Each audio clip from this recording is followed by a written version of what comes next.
Організація Об'єднаних Націй обов'язково ухвалить резолюцію щодо Криму, в якій Росію назвуть країною-окупантом. Про це український президент Петро Порошенко заявив напередодні в рамках робочої поїздки на Харківщину. А от прогнозувати, чи ухвалить Рада безпеки ООН рішення щодо розгортання на Донбасі миротворчої місії, Петро Порошенко поки не береться. Попри підтримку Сполучених Штатів, Великобританії та Франції, питання упирається у глухий московський кут.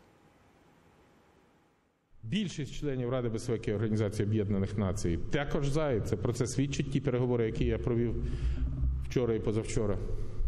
Лише одна країна проти – Російська Федерація.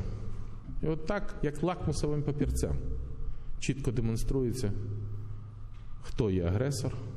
І звичайно, що мені б хотілося більшого і швидшого прогресу в цьому питанні, однак, ще раз наголошую, його вирішення впирається наразі в глухий московський кут. Окремо президент наголосив, що не веде жодного бізнесу із окупантами. Кондитерська фабрика у Липецьку закрита, морський завод у Севастополі йому не належить від 14-го, коли росіяни анексували півострів. Своїх політичних конкурентів, які спекулюють на темі його бізнес-інтересів, Порошенко звинуватив в чорному піарі. Каже, будь-які заяви з цього приводу – ніщо інше, як підігравання російській пропаганді. Росія конфіскувала в мене Севастопольський морський завод.